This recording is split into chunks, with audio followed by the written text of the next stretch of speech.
Welcome to Entrepreneur Startup Stories. Today, we are going to learn some basic terms related to cybersecurity. Also, kindly take up this time to subscribe to us and don't forget to hit the bell icon to never miss an update from the Entrepreneur Startup Stories YouTube channel. So, without much ado, let's begin. Living in the digital age is not all that scary, especially if you know what you're doing. You can learn cyber basics that will get you pretty far in your security. Here's a glossary of security terms you need to know to stay safe. Number 1. Authentication. The process of verifying a person's identity when trying to gain access to a computer or files is called authentication. It occurs after the initial step of identification, that is, claiming an identity. It is accomplished by providing one or more authentication factors. Type 1. Something you know, example, password, PIN or combination. Type 2. Something you have, example, smart card, RSA Secure ID FOB or USB drive. Type 3. Something you are, example, biometrics, fingerprint, iris scan, retina scan, hand geometry, signature verification, voice recognition and keystroke dynamics. Number 2. Backup. Storing copies of your files on a server, hard drive, computer or removable drive to access in case of loss is called backup. It works as a part of data loss prevention plan. With a backup, damaged or lost data files can be restored. Backups should be created on a regular periodic basis such as daily. A common strategy is based on the 3-2-1 rule. You should have 3 copies of your data, the original and 2 backups. You should use 2 different types of media such as physical media, such as a hard drive or tape, and a cloud storage solution. Do not store the 3 copies of data in one plane, that is, backups should be stored off-site. Number 3. Cloud computing. A technology that allows us to access our files and or services through the internet from anywhere in the world is cloud computing. Technically speaking, it's a collection of computers with large storage capacities that remotely serves requests. Most forms of cloud computing are considered public cloud as they are provided by a third party. However, private cloud, internally hosted, community cloud, a group of companies, privately hosted cloud. A hosted private cloud, the cloud servers are owned and managed by a third party but hosted in the facility of the customer. And hybrid cloud, a mixture of public and private, are also options. Number 4. Encryption. Encryption is the process of taking plain text like text messages or email and scrambling into an unreadable format called ciphertext, so it can only be read by the person who has the secret code or decryption key. This helps protect the confidentiality of digital data, either stored on the computer systems or transmitted through a network like the internet. That can include text messages stored on your smartphones, running logs saved on your fitness watch, banking information sent through your online account. Number 5. Firewall. Firewall can be hardware or software designed to keep unwanted users out of your network. It is a network security system that filters unsanctioned incoming and outgoing traffic. The defensive technology is designed to prevent unauthorized access to a computer or network from another computer or network. Advanced firewalls can make any decisions based on user authentication, protocol, header values, and even payload contents. Number 6. IP address. Internet Protocol address is an internet version of a home address, string of numbers, for your computer which is identified when it communicates over a network. For example, connecting to the internet, a network of networks. It identifies the connection between your computers and the network provider. Your computer can multiple IP addresses depending on the amount of networks it connects to. Also, multiple computers can have one IP address if you're connected to the same provider in the same area, like in cafes or at homes. Number 7. VPN. A virtual private network is a safer way to access the web by routing your connection through a server that conceals your location. It's a tool that allows the user to remain anonymous while using the internet by masking the location and encrypting traffic. This technology extends a private network and all its encryption, security, and functionality across a public network. With it, users can send and receive messages as if they were connected to a private network. Number 8. Cyber attack. A cyber attack is an assault launched by cybercriminals using one or more computers against a single or multiple computers or networks. A cyber attack can maliciously disable the computers, steal data, or use a breached computer as a launch point for other attacks. Usually, the attacker seeks some type of benefit from disrupting the victim's network. Common types of cyber attacks include malware, phishing, man-in-the-middle attack, denial of service attack, SQL injection. Number 9. Data breach. When sensitive, protected, or confidential information is intentionally released to an untrusted environment, then it is known as a data breach. Generally, it results in internal data being made accessible to external entities without authorization. It happens when a company's network is attacked and valuable data is stolen. Usually personal information, login credentials, credit card detail, and social security numbers. The stolen data then can be abused in myriad ways, held for ransom, sold on the darknet, and used to make purchases. Often, hackers try to crack email passwords, then test those login details on other popular sites since many people use the same credentials for multiple accounts. Number 10. APT. Advanced Persistent Threat is a high-level, complex attack aimed at obtaining sensitive data over a long period of time. Skilled and determined cybercriminals can use multiple vectors and entry points to navigate around defenses in minutes and evade detection for months.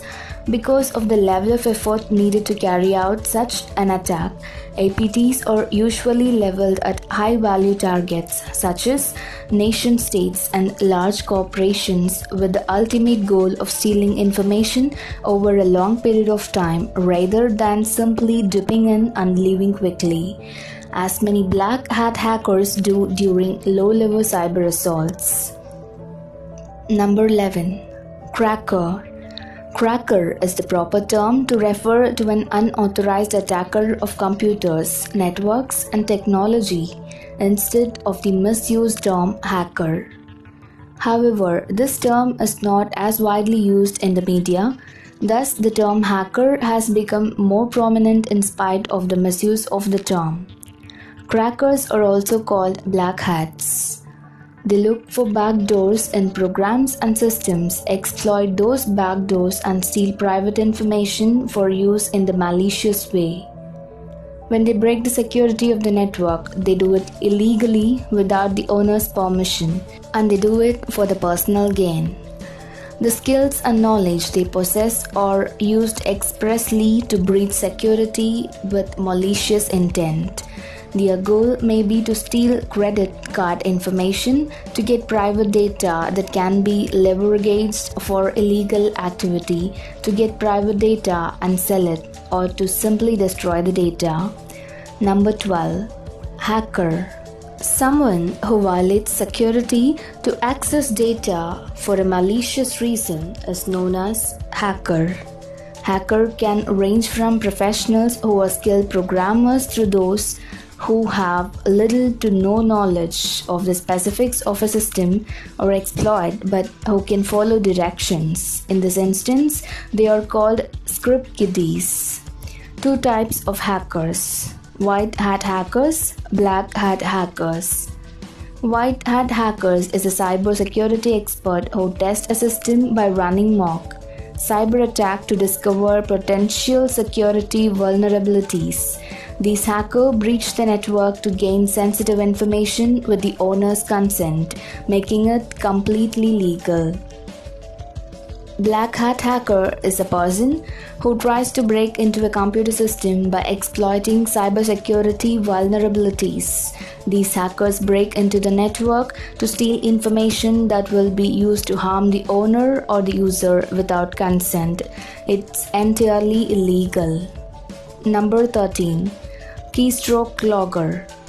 Keystroke logger records keystrokes to secretly capture information like passwords. Usually designed to steal credentials and sensitive data, but also can be used for relatively harmless goals like supervising employees' activities or watching children. It can be a software solution or hardware device used to capture anything that a user might type in, including password, answer to secret question or details, and information from emails, chats, and documents. This user is typically unaware that their actions are being monitored and that a hacker now has access to password and other confidential data. Number 14. Malware. Software intended to carry out unauthorized and harmful actions on a computer is called malware. There are many types of malware programs with different goals: to steal or delete users' information, to steal computing capacities, to spy or to destroy a program. Malware includes a wide range of types of malicious program, including virus, worm, Trojan horse, logic bomb, backdoor, remote access Trojan, rootkit, ransomware, and spyware, adware. Number 15. Ransomware. A form of malware that deliberately prevents you from accessing files on your computer, holding your data hostages, is known as ransomware. It will typically encrypt data so the victim can't access it without the decryption key. To get one, the victim must pay a ransom, usually within a designated period. Attempting to access the encrypting files triggers a ransom note which claims you or logged out until you make a payment. The messages sometimes pretend to be from an official government agency accusing you of committing a cybercrime, which scares many into paying the ransom. Payment is often demanded in Bitcoin, an untraceable digital currency, for example, WannaCry ransomware. Number 16. Spyware. Spyware is a type of malware that monitors activity or information on your computer without consent and sends it to another person. Spyware is used by hackers to spy on you so they can access personal information, bank account details, online activity, and anything else they may find valuable.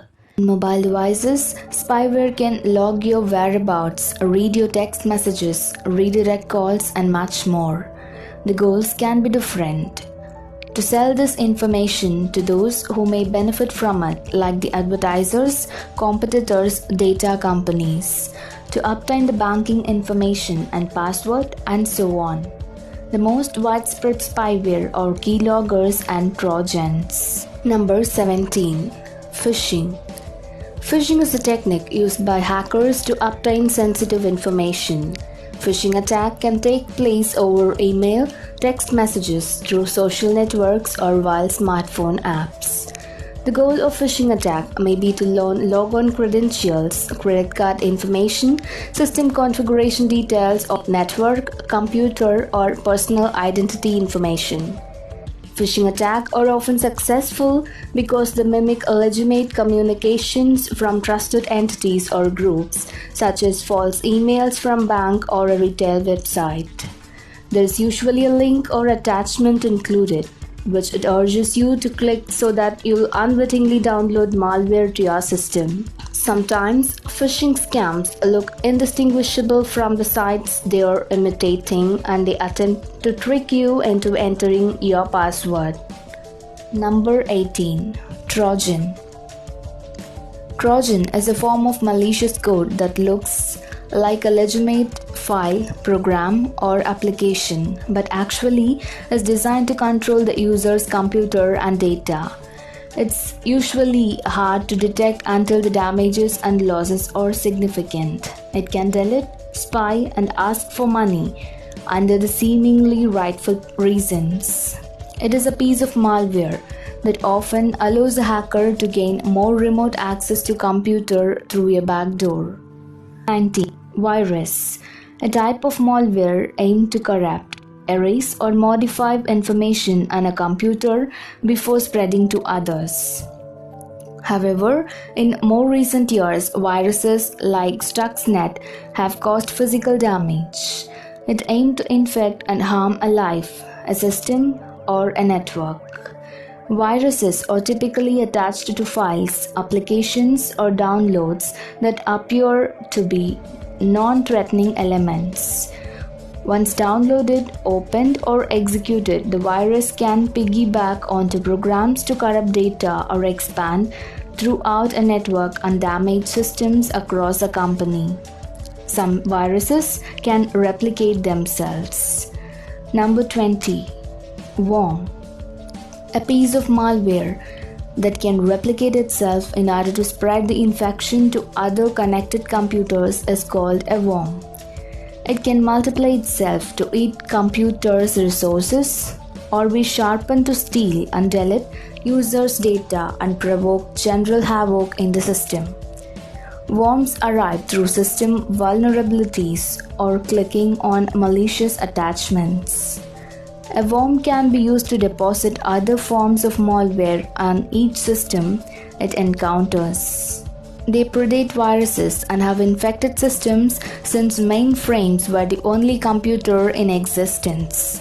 Worms are also capable of self-replication and may spread by exploiting flaws in application or through social engineering.